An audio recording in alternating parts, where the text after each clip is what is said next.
Class 10th textbook, first flight, lesson number 8, and the title of the lesson is sermon at Benares. The sermon at Benares का meaning होता है कि बनारस में धार्मिक प्रवचन। और ये चैप्टर, ये लेसन रिलेटेड है बुद्ध से। तो इसके इम्पोर्टेंट पॉइंट्स को हम देखते हैं। Buddha was born in north India as a prince and named Siddhartha Gautam. Buddha का जन्म नॉर्थ इंडिया में एक राजकुमार के रूप में हुआ और उनको नाम दिया गया Siddharth Gautam. Buddha means the one who is awakened and enlightened. और बुद्ध उनका नाम नहीं है, बुद्ध एक स्टेट है। और बुद्ध का जो मीनिंग है वो होता है अवेकेंड, जागृत, या एनलाइटेंड, प्रबुद्ध, जिसने ज्ञान को प्राप्त कर लिया है, अपने आप को पा लिया है, जिसने संसार को समझ लिया है, उसको बुद्ध बोला जाता है। He went for schooling in Hindu sacred scriptures at the age of 12। 12 वर्ष की उम्र में स्कूलिंग यानी कि शिक्षा के लिए हिंदू सेक्रेट स्क्रिप्चर शिक्षा के लिए उनको भेजा जाता है। He came back and married a beautiful princess at the age of 16। 16 वर्ष की उम्र में वापस वो आते हैं और उनका विवाह एक सुंदर राजकुमारी के साथ होता है। Gautam had a son and named Rahul.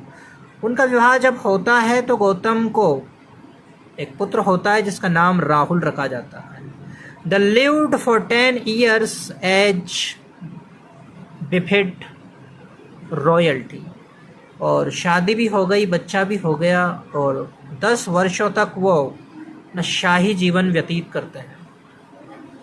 Eight the age of 25 he saw a sick man, an old man, a funeral procession and a begging monk।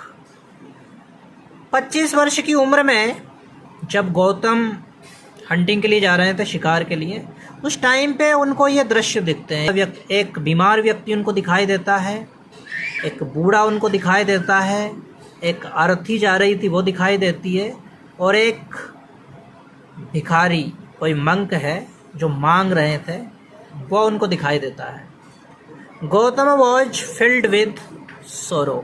और इन दृश्यों को देख करके गौतम बहुत ज़्यादा दुखी हो जाते हैं। Gautam renounced his luxurious life and went out into the world to seek enlightenment।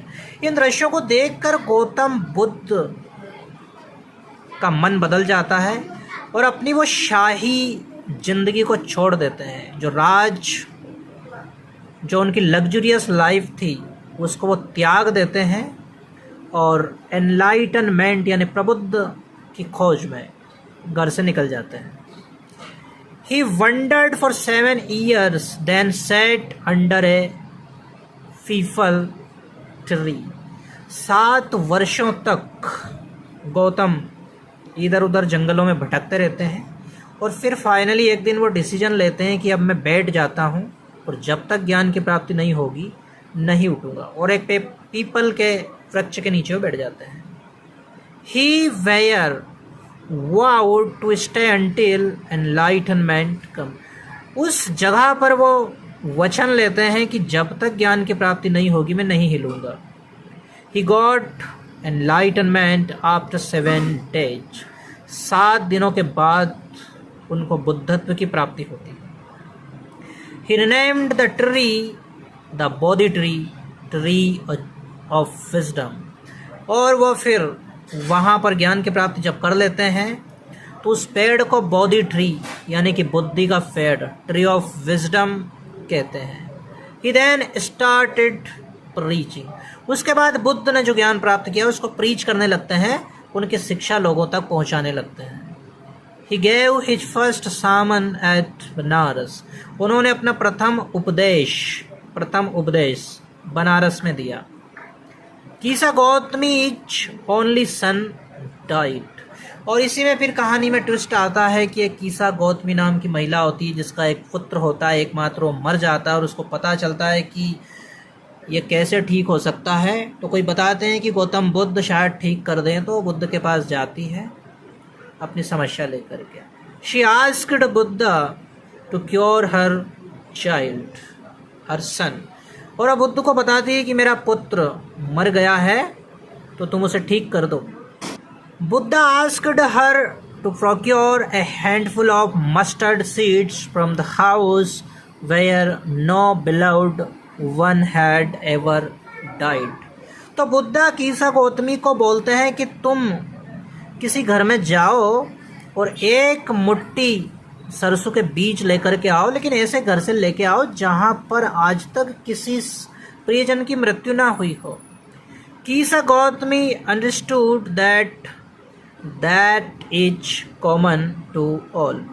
जब कीसा गौतमी घर घर गई और उसने मुट्ठी भर सरसों की मांग की और पूछा कि कोई मरा तो नहीं, सबने बोला है कि अभी मरा है, सारी समस्याएं बता। और कीसा गौतमी को समझ में आ गया है कि सभी के घरों में लोग मरे हैं और उसको सत्य का ज्ञान हुआ कि मृत्यु सभी के लिए कॉमन है, ये अटल है। मैन इज मॉर्टल, और बताया गया है कि मनुष्य नाश्वर है। Life of man is short and full of troubles and pain. मनुष्य का जीवन बहुत छोटा है और ये ट्रबल्स यानी कि समस्याओं से और दुखों से भरा हुआ है। डेथ इज सर्टन, और मृत्यु निश्चित है, यह अटल है। One who is born must die, यानी जिसका जन्म हुआ उसका मरना तय है। There is no escape from death, मृत्यु से कोई बच नहीं सकता, एक दिन सबको मरना है।